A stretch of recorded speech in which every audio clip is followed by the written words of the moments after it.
In a nameless city, hidden beneath eternal rain, there stood a gallery that appeared on no map.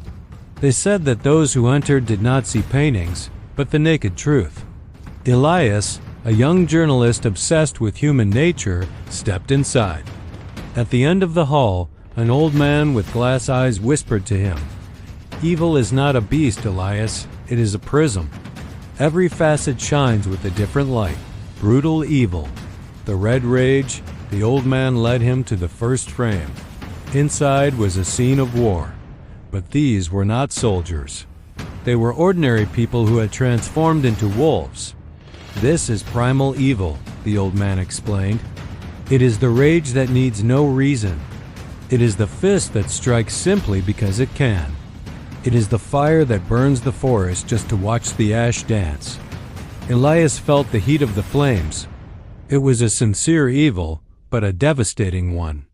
Cold evil, the calculation of ice. The next scene showed a luxurious office suspended high above a starving city. A man in a flawless suit signed a document with a thin, sharp smile. With a single stroke of a pen, thousands lost their homes. "This is systemic evil," the voice said. "It has no blood on its hands, only ink.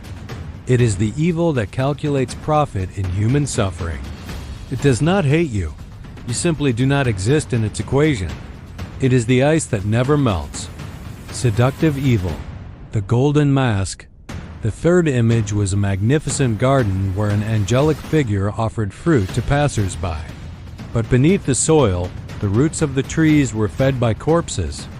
"Manipulative evil," whispered the old man. "It looks like love and speaks like hope, but it hollows you out from the inside. It is the betrayal of Brutus and the smile of Judas. It makes you believe it is your only salvation while it builds your cage." Indifferent evil.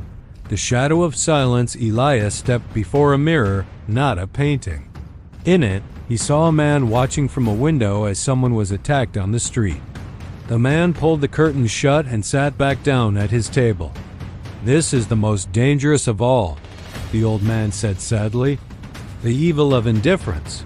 It does nothing bad, but it does nothing good either. It is the silence that allows monsters to rule. It is the evil that says, 'That is not my problem.' Deceit." Elias turned to leave, but the old man stopped him before the final frame. It was empty. "Where is the last form of evil?" Elias asked. The old man placed his hand over Elias's heart. "The final form is potential. The evil that has not yet awakened, but sleeps within every one of us waiting for a bad day, a great hunger, or a fear strong enough to set it free." Elias stepped out into the rain, but the city no longer looked the same.